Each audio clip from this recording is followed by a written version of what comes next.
Welcome to today news. నేను మీ journalist Rajanna. GST గాడ్ సైథాన్ టెక్నాలజీ. నమ్మకం, సాంప్రదాయం, మూఢనమ్మకాలు. మనం సాంప్రదాయ ప్రకారం ఎక్కువగా మూఢనమ్మకాలని నమ్ముతూ ఉంటాం. కరుణించే దైవం కాటేస్తుందా? మనం పాలు పోస్తే ఆ దైవం విషం చిమ్ముతుందా?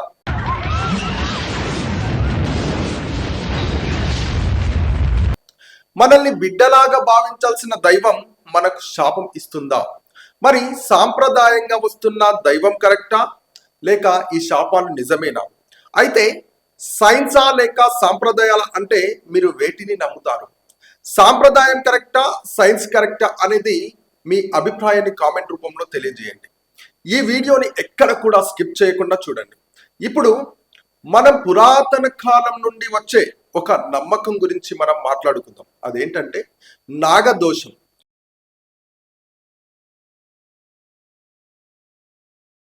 సో అసలు నాగదోషం ఉంటుందా ఉండదా అనేది ఈ వీడియోలో తెలుసుకునే ప్రయత్నం చేద్దాం. నాగదోషం అనేది జ్యోతిష్య శాస్త్రంలో చెప్పే ఒక దోషం. మన జన్మకుండలిలో రాహు కేతు గ్రహాల స్థానాల వల్ల ఈ దోషం వస్తుందని నమ్మకం. రాహు కేతు లగ్నం 5వ, 7వ, 8వ స్థానాల్లో ఉంటే లేదా సర్ప సంబంధిత పాపం ఉందని భావిస్తారు. అందుకే దీనిని నాగదోషం అంటారు. అసలు నాగదోషం ఎందుకు వస్తుంది? నాగదోషం రావడానికి కొన్ని ప్రధాన కారణాలు ఏంటి? అసలు పూర్వజన్మ పాపం గత జన్మలో పాములను హింసించడం, సర్పాలను చంపడం లేదా వాటి గుళ్ళను నాశనం చేయడం వల్ల ఈ జన్మలో నాగదోషం వస్తుందని ఒక విధంగా మన పూర్వీకులు అంటుంటారు. మన పూర్వీకులు చేసిన తప్పుల వల్ల కూడా ఈ దోషం వస్తుంది. దీనిని కొంతమంది పితృదోషంతో సంబంధం ఉన్నదని కూడా అంటారు.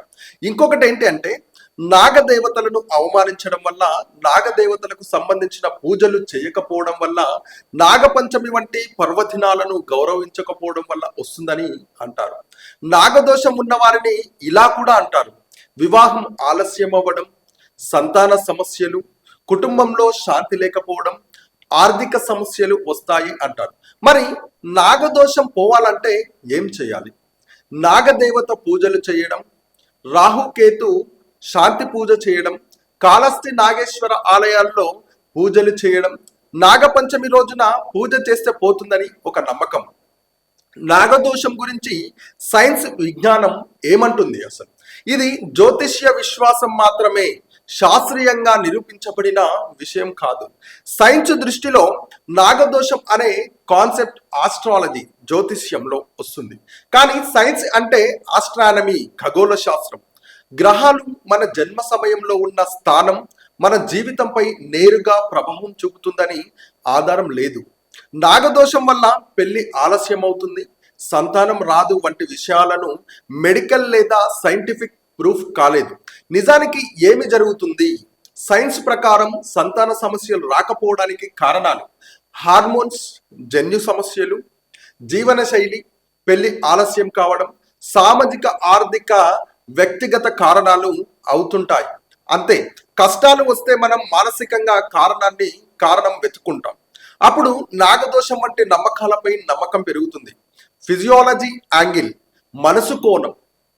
మనుషులు ఏదైనా సమస్యకు కారణం తెలియకపోతే ఒక కారణం కావాలని అనుకుంటారు. అప్పుడు నాగదోషం వంటి విశ్వాసాలు మెంటల్ కంఫర్ట్ ఇస్తాయి.